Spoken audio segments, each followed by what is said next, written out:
Selamat sore teman-teman, selamat datang kembali pada praktikum analisis data sumber daya perikanan dan lingkungan perairan pada minggu ke-10. Saya Melda Uli Burustindawan di sini akan memaparkan rancangan faktorial.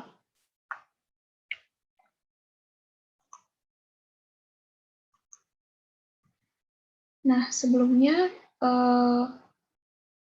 pada pertemuan yang lewat, teman-teman sudah mempelajari mengenai beberapa rancangan percobaan seperti RAL dan RK.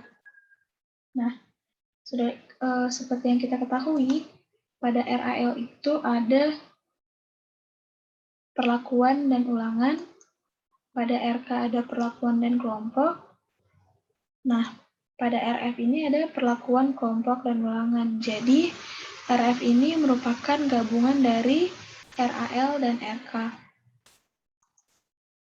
Nah, untuk definisinya sendiri, rancangan faktorial adalah rancangan di mana dalam satu keadaan dicobakan secara bersamaan dari dua atau lebih percobaan-percobaan tunggal. Nah, untuk lebih mudahnya memahaminya, di sini saya akan berikan contoh. Misalkan saya memiliki ikan A dan ikan B. Nah, kedua jenis ikan ini kita berikan perlakuan suhu yaitu 20 derajat Celcius dan 30 derajat Celcius. Nah, pada percobaan ini kita melakukan dua ulangan. Seperti yang sebelumnya sudah dijelaskan, rancangan faktorial itu ada perlakuan, kelompok, dan ulangan. Nah, untuk perlakuan di sini ada dua, yaitu suhu 20 derajat Celcius dan 30 derajat Celcius. Untuk kelompok juga ada dua, yaitu jenis ikannya, jenis ikan A dan jenis ikan B. Untuk ulangannya juga ada dua, yaitu ada dua ulangan. Selanjutnya, tujuan penggunaan rancangan faktorial. Yang pertama itu untuk mengetahui masing-masing pengaruh faktor. Jadi pengaruh faktor yang dimaksudkan di sini yaitu faktor perlakuan dan faktor kelompok. Yang kedua, untuk mengetahui pengaruh gabungan atau interaksi dari faktor yang dicobakan. Nah, namun rancangan faktorial ini memiliki kekurangan. Yang pertama, tidak berguna jika kedua faktor tidak memiliki interaksi. Nah, jadi itu kembali ke tujuan yang kedua tadi. Kemudian, kekurangan yang kedua, rancangan faktorial bersifat kompleks. Kenapa bersifat kompleks? Seperti yang sebelumnya sudah disebutkan bahwa rancangan faktorial ini adalah gabungan dari RAL dan RK, sehingga hasil analisis datanya itu, analisis datanya itu akan lebih kompleks, bisa dilihat dari perumusan-perumusan yang ada di slide selanjutnya. Nah, jadi di sini ada bentuk umum rancangan faktorial. Nah, bentuk umumnya itu hasil pengamatan sama dengan rataan umum ditambah pengaruh utama perlakuan, ditambah pengaruh utama kelompok, ditambah pengaruh interaksi antara perlakuan dengan kelompok, kemudian ditambah galet percobaan. Dengan asumsi yang pertama, mu alpha I beta J. Nah, di sini ada seharusnya alpha beta IJ, kemudian galet percobaan yang bersifat aditif. Nah, yang asumsi yang pertama ini bisa kita lihat dari rumusnya, bahwa mereka ini bahwa mereka ini memiliki sifat yang saling menambahkan. Kemudian yang asumsi yang kedua, ini artinya galet percobaan bersifat independen, berdistribusi normal, dengan rataan 0, dan variansi tau kuadrat. Nah, kemudian pada rancangan faktorial ada 3 hipotesis, yaitu untuk perlakuan, kelompok, dan ulangan. Nah, masing-masing ini memiliki H0 dan H1. Untuk H0 itu apabila alpha 1 apabila dari kelompok maupun kelompok perlakuan dan interaksi itu sama dengan 0. Nah, untuk H1 itu apabila kelompok, perlakuan, dan interaksi itu tidak sama dengan 0. Untuk H0, interpretasinya yaitu perlakuan, kelompok, dan ulangan yang dilakukan tidak memiliki pengaruh terhadap respon yang diamati. Nah, untuk H1, perlakuan, kelompok, dan ulangan yang dilakukan memiliki pengaruh terhadap respon yang diamati. Nah, selanjutnya adalah tabel sidik ragam. Sebenarnya tabel sidik ragam ini sama seperti tabel sidik ragam yang ada di rancangan percobaan yang sudah kita pelajari sebelumnya. Nah, perbedaannya ada di AB ini, yaitu interaksi antara perlakuan dan kelompok. Selanjutnya ini ada rumus yang digunakan untuk mengisi tabel sidik ragamnya. Nah, di sini ada teladan. Soalnya yaitu, seorang peneliti ingin mengetahui pengaruh perlakuan salinitas berbeda terhadap jumlah ikan yang berasal dari kelompok yang berbeda. Ujilah hipotesis bahwa A. Salinitas memiliki pengaruh yang sama. B. Jenis ikan memiliki kemampuan yang sama untuk tumbuh. C. Ikan dan salinitas saling berinteraksi. Gunakan taraf nyata 0,05 untuk menguji hipotesis tersebut. Nah, di sini bisa kita lihat, jadi di sini salinitas adalah perlakuan, jenis ikan adalah kelompok, dan yang terakhir ini merupakan interaksi antara keduanya. Di sini bisa dilihat ada 4 ulangan, ada 2 kelompok, dan ada 4 perlakuan. Nah, penyelesaiannya, yang pertama teman-teman cari itu adalah sigma YIJ. Nah, sigma YIJ ini didapatkan dari penjumlahan dari satu baris ini pada satu kelompok. Jadi, seperti contoh yang pertama, berarti 88 ditambah 63 ditambah 79 ditambah 80. Hasilnya 310.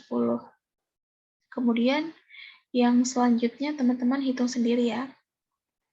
Nah, setelah sigma YIJ pada kelompok yang pertama dan yang kedua didapatkan, selanjutnya teman-teman cari sigma YJ.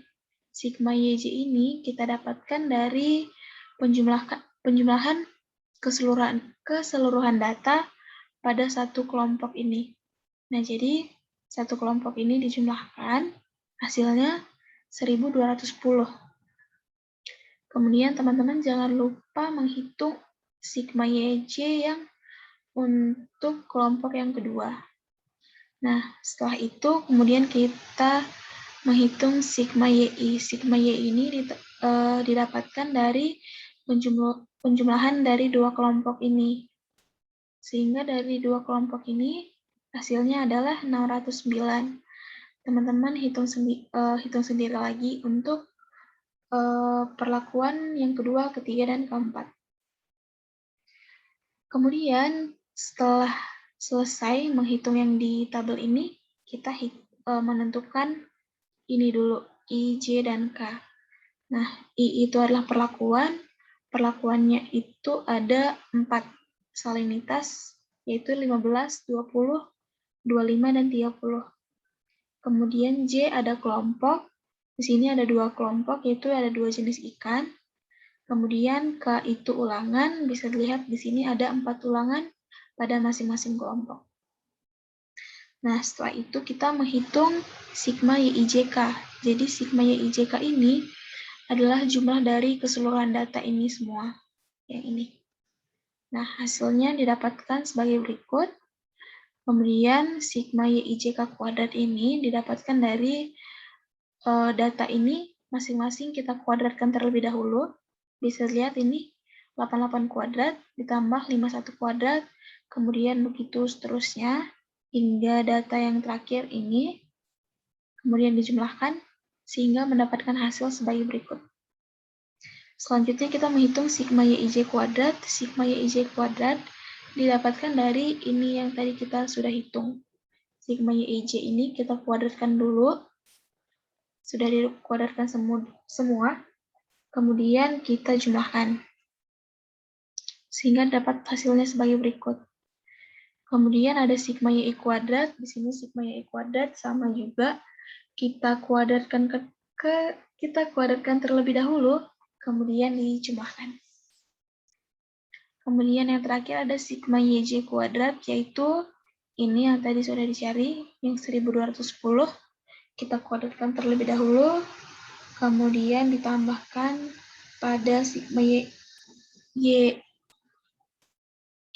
yang kedua, pada kelompok kedua, kemudian kita jumlahkan. Nah, selanjutnya ini kita menghitung nilai-nilai pada tabel sidik ragamnya. Nah, bisa lihat sini kita menghitung DBP hingga DBT, kemudian mencari FK menggunakan rumus yang juga teman-teman sudah catat, kemudian mencari nilai JKP, JKA, dan seterusnya itu menggunakan rumus yang sebelumnya juga.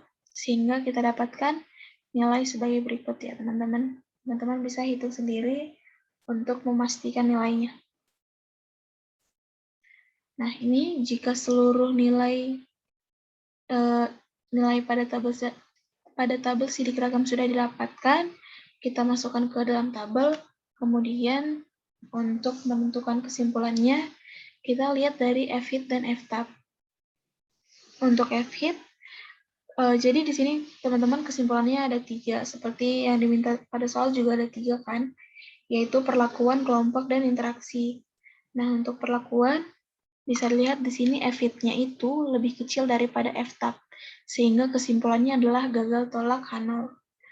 Sehingga interpretasinya berdasarkan SK 95% dapat dipercaya bahwa salinitas yang berbeda tidak berpengaruh nyata terhadap jumlah ikan yang hidup. Kemudian untuk kelompok, bisa dilihat F-hit-nya itu lebih kecil juga daripada F-tab-nya, sehingga kesimpulannya adalah gagal tolak H0.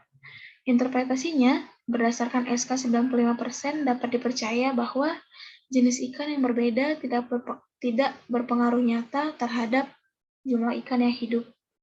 Kemudian yang ketiga ada interaksi, yaitu F-hit pada interaksi ini lebih besar daripada F-tab, sehingga tolak H0. Jadi interpretasinya berdasarkan SK 95% dapat dipercaya bahwa salinitas dan jenis ikan saling berinteraksi. Oke, sekian teman-teman. Jangan lupa untuk mengerjakan soal mandirinya. Sekian dari saya, terima kasih.